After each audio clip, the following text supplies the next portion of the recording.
Hi, നമസ്കാരം. ഞാൻ എൻ്റെ കഴിഞ്ഞ വീഡിയോയിൽ ഈ ജന്തർ മന്ദിറിലെ സമരത്തെക്കുറിച്ചൊരു കാര്യം പറഞ്ഞിട്ടുണ്ടായിരുന്നു. അപ്പം പലരും തെറ്റിദ്ധരിച്ച് ആമുഖമായിട്ടൊരു കാര്യം പറഞ്ഞോട്ടെ, ഞാൻ ഏതെങ്കിലും ഒരു പാർട്ടിയുടെ അനുഭാവിയോ അല്ലെങ്കിൽ അങ്ങനെ സപ്പോർട്ട് ചെയ്യുന്ന ഒരാളോ അല്ല. അത് എൻ്റെ വീഡിയോസ് കാണുമ്പോൾ നിങ്ങൾക്ക് മനസ്സിലാവും. ഒരാളെയും ദീർഘമായിട്ട് ഞാൻ സപ്പോർട്ട് ചെയ്യത്തുമില്ല, ദീർഘമായിട്ട് അങ്ങനെ വിമർശിക്കുകയില്ല. നല്ലത് കണ്ടാൽ നല്ലതെന്ന് പറയും, മോശം കണ്ടാൽ മോശമെന്ന് പറയും. ആ ഒരു അത്രയും കാര്യങ്ങളേ ഉള്ളൂ. മുമ്പ് അങ്ങനെയൊക്കെ ചില ഇതൊക്കെ ഉണ്ടായിരുന്നു. പക്ഷേ ഇപ്പം അങ്ങനെ അല്ലാത്തതിൻ്റെ കാരണമുണ്ട്. അതിൻ്റെ ഒരു എക്സാമ്പിൾ പറയാനെന്നെങ്കിൽ, ഇപ്പോൾ കഴിഞ്ഞ സർക്കാർ പെൻഷൻ തുക കൂട്ടിക്കൊടുത്തു.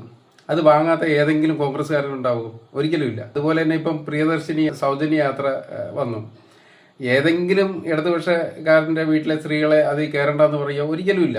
അതുപോലെ കേന്ദ്ര സർക്കാരിൻ്റെ കിസാൻ പദ്ധതി, അതിനും മാസം 2000 രൂപ വെച്ച് കിട്ടുന്നതെല്ലാം വാങ്ങിക്കും. ഈ സൗജന്യങ്ങളെല്ലാം പറ്റുകയും ചെയ്യും, എന്നിട്ട് അവരെ ചീത്ത വിളിക്കും. അപ്പം ഇതൊക്കെ തന്നെ ഇത് ഈ പറയുന്ന ഇതെല്ലാം ഒരു പ്രഹസനമാണ്. ഇത് ശരിയും തെറ്റും എല്ലാവർക്കും അറിയാം. പിന്നെ അത് അങ്ങനെ പറഞ്ഞു പോയാൽ അവരുടെ അനുഭാവത്വം നഷ്ടപ്പെടും. അതുകൊണ്ട് അങ്ങനെ പറയുന്നില്ല. പക്ഷേ യാതൊരു പാർട്ടിയുടെ അനുഭാവത്വം ഇല്ലാത്ത ആൾക്കാർക്ക് ധൈര്യസമേതം പറയാം. അത്രയുള്ള എൻ്റെ വ്യത്യാസം. അതുകൊണ്ട് തന്നെ അങ്ങനെ ഒരു അജണ്ടയേ ഇല്ല നമുക്ക്. അങ്ങനെ ഒരു അനുഭവത്വം എന്നുള്ളൊരു അജണ്ടയെ നമുക്കില്ല. Okay, by.